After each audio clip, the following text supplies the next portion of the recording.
মাননীয় প্রধানমন্ত্রীকে চারিদিকের থেকে কিছু দুষ্ট চক্র ঘিরে রেখেছে।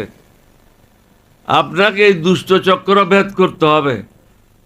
নয়াপল্টনে কড়া বক্তব্য রাখছিল, পুলিশ আসুক, গুলি করুক, দেখি কিভাবে করে, আমি প্রথমে বুক দিয়ে দাঁড়ায় থাকবো। ঠস করে যখন একটা গুলির আওয়াজ হলো, সে সকলের আগে দৌড়ে চলে গেল। এটা ভিডিওতে আছে। অভিজ্ঞ লোকদের পরামর্শ নিতে হবে। পরামর্শ নিতে কোনো আপত্তি নেই। আমি এখানে একটা উদাহরণ দিতে চাই। প্রেসিডেন্ট জিয়া যখন রাষ্ট্রপতির দায়িত্ব নিল, সর্বপ্রথম আমি একজন লোককে অ্যাপয়েন্টমেন্ট দিলাম, ইস্পাহানি সাহেব। ইস্পাহানি সাহেব যখন রুমে ঢুকলো, উনি আমাকে টেলিফোন করলেন, বলে না সরি, ইস্পাহানি সাহেবকে যখন অ্যাপয়েন্টমেন্ট দিলাম, উনি যখন অ্যাপয়েন্টমেন্ট এটা কার্ডটাকে ওটাতে দেখার পরে উনি আমাকে ডাকলেন, ইস্পাহানি সাহেবের সাথে আমার কি করণীয়, ওনাকে কিসের জন্য তুমি অ্যাপয়েন্টমেন্ট দিয়েছ? আমি যেটা হয়তো আপনাকে আমি আগে বলা উচিত ছিল, আপনি কি ব্যবসা বুঝেন? আপনি তো আর্মির থেকে আসছেন, ব্যবসা তো আপনি বুঝেন না, আমি বুঝি না। সুতরাং ইস্পাহানি সাহেব একজন ব্যবসায়ী যার বিরুদ্ধে কোনো অভিযোগ নাই, কোনো ধরনের অভিযোগ নেই। তার জীবনের সমস্ত রুজি রোজগার যা কিছু পুঁজি আছে সব কিছু তৎকালীন বাংলাদেশে, সরি পূর্ব পাকিস্তানে করেছে, বর্তমান বাংলাদেশে করেছে, অন্য জায়গায় সে কোনো পুঁজি করে নাই। তার বাড়ি হলো ইরানেই। সুতরাং তার কাছ থেকে সঠিক তথ্যগুলি পাবেন, কিভাবে ব্যবসা করতে হয়, কিভাবে ব্যবসায়ীরা ফাঁকি দেয়, ট্যাক্স কিভাবে ফাঁকি দেয়, সরকারের কি করণীয়, ব্যবসায়ীদেরকে আরও উৎসাহিত করার জন্য কি করণীয়। আপনি শুধু শুনতে থাকবেন, মাঝে মাঝে প্রশ্ন করবেন।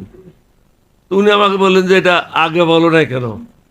আমি যে আগে বলি নাই, আসলে তাড়াহুড়োর মধ্যে ছিলাম, যার কারণে এটা বলতে পারি নাই।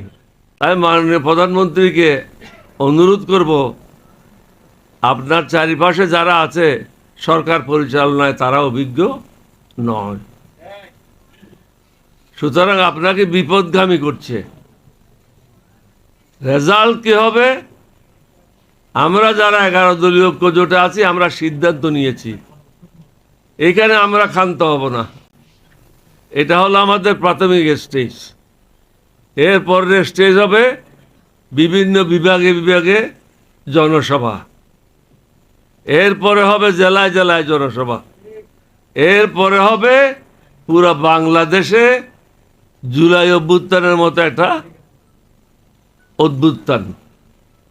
এটা কি আপনি সামাল দিতে পারবেন? আপনি নিশ্চয়ই মাঝে মাঝে ভিডিও দেখেন, আপনার লোকেরা যখন নয়াপল্টনে কড়া বক্তব্য রাখছিল, পুলিশ আসুক, গুলি করুক, দেখি কিভাবে করে, আমি প্রথমে বুক দিয়ে দাঁড়ায় থাকবো। ঠস করে যখন একটা গুলির আওয়াজ হলো, সে সকলের আগে দৌড়ে চলে গেল। এটা ভিডিওতে আছে। আমি ওটা আর বলতে চাচ্ছি না, বাকি জিনিসটা বাকি অর্ধেকটা বলতে চাচ্ছি না, জানি। এ হলো তাদের অবস্থা।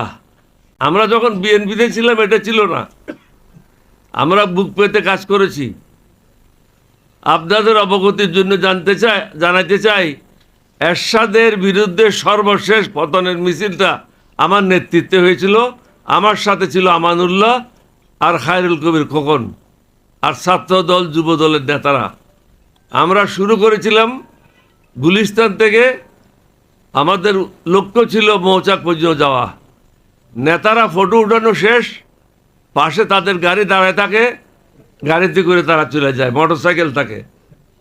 শেষ পর্যন্ত আমার মৌচাক পর্যন্ত ছিল ব্যারিস্টার রফিক, আর কেউ ছিল না। মৌচাকের পরে উনিও ছিলেন না, মৌচাকের পরে উনিও চলে গেলেন।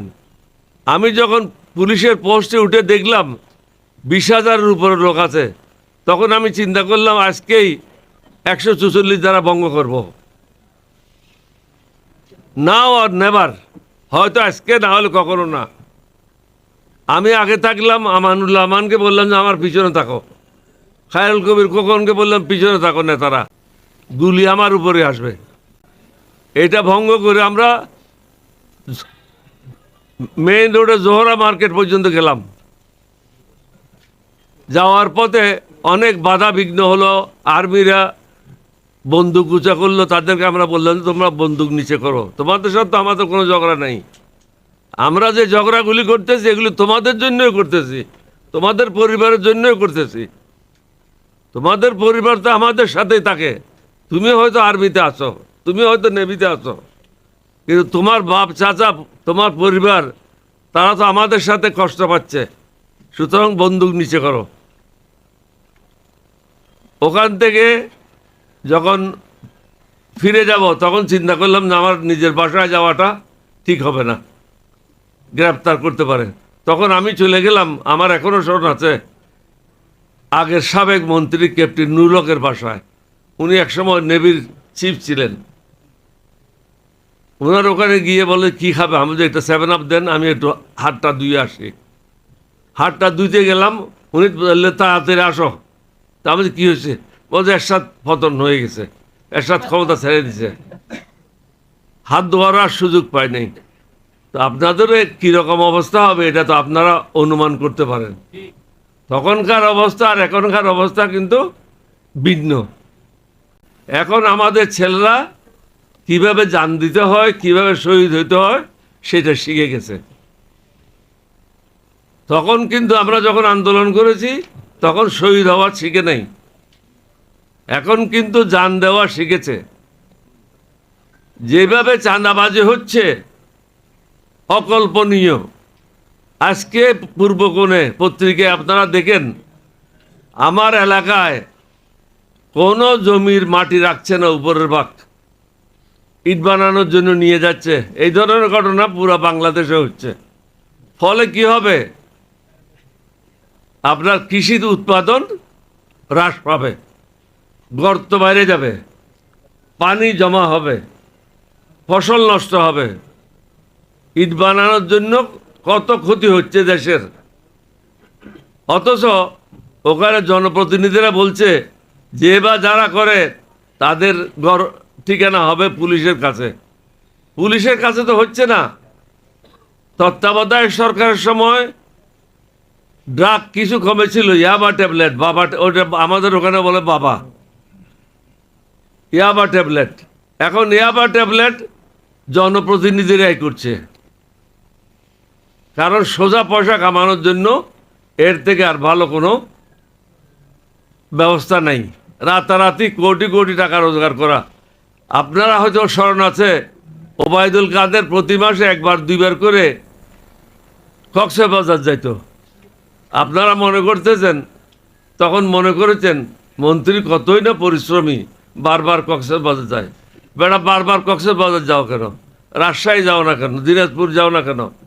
কক্সবাজার যাইতো বৌদির কাছ থেকে বস্তা ভরে ইয়াবা ট্যাবলেটগুলো আনার জন্য। এখন কিন্তু এটা পুনরায় শুরু হয়ে গেছে। তাহলে বাইরে যে অসন্তোষ, দ্রব্যমূল্য নিয়ে সমস্যা, যুদ্ধের কারণে সমস্যা, এটা যে তৃতীয় বিশ্বযুদ্ধের রূপ নেবে না, এটা এখনো কেউ হলফ করে বলতে পারবে না। অবস্থা কিন্তু ভালো না। অনেক দেশ ইতিমধ্যে একসাথে হয়ে গেছে। আপনারা নিশ্চয়ই শুনেছেন, চায়না আনকন্ডিশনাল সাপোর্ট দিয়েছে, রাশিয়া আগের থেকে আনকন্ডিশনাল সাপোর্ট, ইরাক যেটা ইরাক বিরুদ্ধে ছিল তারাও আনকন্ডিশনাল সাপোর্ট দিয়েছে, পার্শিয়াল সাপোর্ট দিয়েছে কাতার। অর্থাৎ মুসলিম দেশগুলি আস্তে আস্তে একসাথে হচ্ছে।